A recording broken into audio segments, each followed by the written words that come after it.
Hi everybody, welcome to Oaken Hollow Games. I am Daryl Davey in the game room, and today I am just doing a typical weekend or weekly check-in.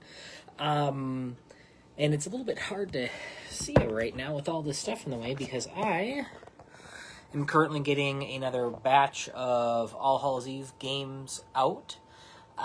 So we have decided that we were going to start selling with Gameplay Stay, which is currently an online shop for board games and accessories for card games and other board games, so you guys should certainly check them out. And they have taken a few boxes, and it has gotten me down to the point where I need to get a few more set out for just our sales when they do come. So, again, if you want to find another spot to go grab All Hallows Eve, Gameplay Stay is your place to go for that once we get our allotment for them out. It has brought me down again to the point where I need to start making more. So when I make the games, I typically do small batch runs of 30. For those of you who've been here, you may have heard me talking about this, but we do small runs intentionally. We have said that we're a gamery, which is like a brewery for games. And I really think that's one of the best ways to describe us, is we do make these small batch sets of games, so that it's manageable on our side.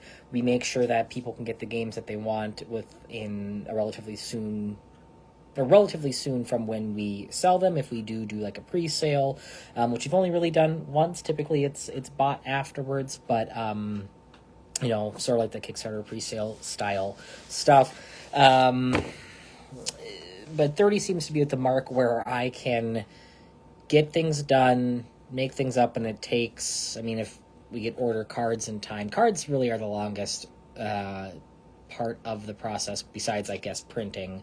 But printing and assembly I can sort of do at the same time. While something's printing, I can be cutting out stuff. But I'm going to go over a little bit of what's all in it. I won't be going, hey, Timber. I won't be going into everything, like the whole process step by step. That might be a video for another day if enough people want to see that.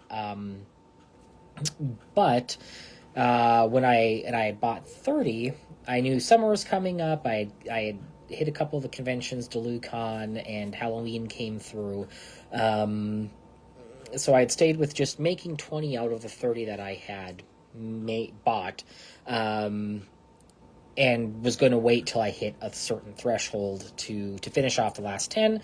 Just sort of as a mental break. You get into this process, and as long as you have the time to do it, it's fun, it's nice, but it can be just kind of mentally demanding and draining, doing the same process over and over and over again for days in and days out, and then you start to make little mistakes, and I don't want to do that, as I am making stuff for people I want it to be of quality. So, at any rate, I had 10 left, and I'm going to make 7 boxes today. Yeah, 7. And the reason I'm only doing 7 is because I thought I had a few more of these, and I'm almost sure I have a few more lying around. My buddy Justy makes these for me just because he has the type of printer, the PLA printer for these. And I want to say I thought I had even more than I needed, and now I'm 3 shy somehow. I know one of them is in one of my demo games, so I could do up to 8. But I want to look and see if I can find those other ones, because it's nice to have one in there. And just reach out to him and have me print, 5 more at any given time. But that being said, today I'm going to start working on making and finalizing 7 boxes, which, for those who are doing your math, will leave me with 3 left at the end out of 30. So those will be kind of floating around if need be in the background until I get those token placers printed, and then I can polish those off too. But some of the stuff that goes into it, I'm going to try to do this without getting everybody's car sick. You see on the table 98% of what it takes to make the boxes. So I have the boxes folded in the back already. This takes up table space. I was just kind of making an account of what I had. But I have 7 sets of tiles that go in the game. I have the 7 rule books underneath my speaker there. These are the card. They come in like bricks. So This is what I was saying, like, it takes a while to get these made and shipped over. One of the few things that isn't super local, unfortunately, but there's just not a place to do that here. Bags that have, these have been printed for a while now, but they have all the trick-or-treaters, the tokens, and pieces just sorted into bags, so when I sort them out into boxes, they are ready to go. Again, the token placers, and then the stickers for the tops and the bottoms and the sides as well, and then just all the accoutrement that goes with it to get the spacers in. So I hand cut these, hot glue them in.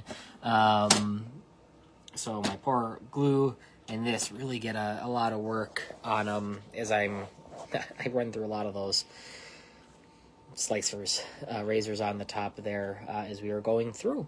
But they're cheap, but it's easy to do. So someday I'd like to get some pre-made inserts, getting them the right size and getting them not to be something kind of expensive for something I can do fairly cheap on my own is the main reason why I haven't yet. There just hasn't been that nice happy medium to where I found something that's cheap enough to, make it worth that little extra bit of quality, because it would look nicer with more professionally done spacers. But I'm not going to charge you $5 extra for a board game that already costs $65 just so you can get a spacer in there. I don't think it's that necessary when you're buying from a local small craftsman like myself. So yeah, really that is about all I'll be doing today is slicing and cutting and dicing. I'll probably throw a picture up here a little bit later. But yeah, we had spring break for my day job, and we were up the North Shore, so that was pretty nice. So I haven't really worked on anything, took a vacation from this as well. But now that I'm back home and it's kind of a lazy Sunday, we are just going to get some of this stuff done. I would hope I could get this done by the evening, or at least things cut out and started up. I don't know. It's not hyper crucial, but it'll be nice to know that I've got my stock all set and ready. Again, if Gameplay Stay starts selling more, being online, it might reach some more eyes. There's also an article again coming out in the Pine Knot pretty soon about them, and also my partnership with them as well.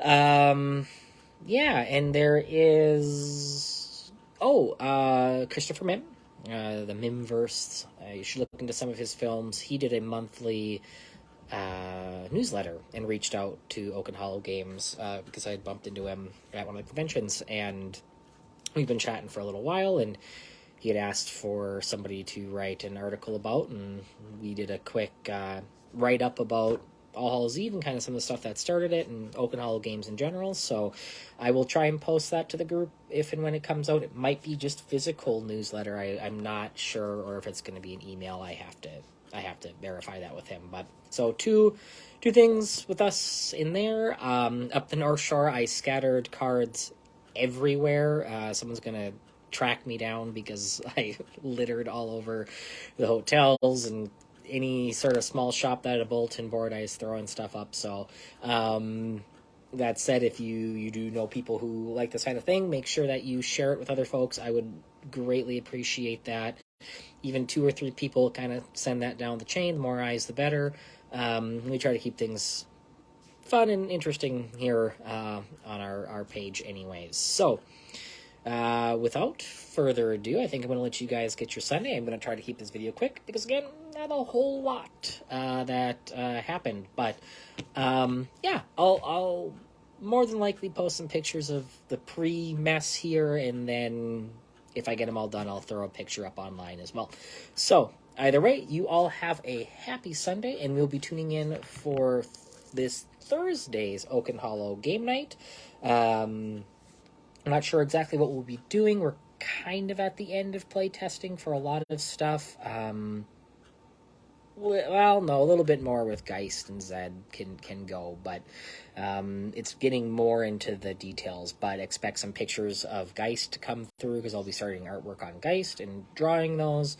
We had the Skirmish costume pack come out. I don't know if people thought that may have been a joke or not, but it is a pack of costume cards that will allow Hey, Blake. Hope you're doing well. Sorry to hear about everything. That costume pack will allow those skirmish pieces to be used in All Hallows Eve, like their Renaissance costumes. I mean, kids like to dress up as knights and stuff anyways. So, so you'll be able to get that pack and be able to cross over those pieces into the world of All Hallows Eve. And they are pretty potent compared to the other trick-or-treaters, but they're meant to be. They're trained fighters, so they're going to have a little bit more kick to them. So a couple newsletters I'll be sending out. Or not, I'll be sending out. I'll post that other people have sent out. Working on this, the skirmish costumes. A little more tests on Geist and Zed again this Thursday for anyone who can make it out. I think that's about it. So, all right.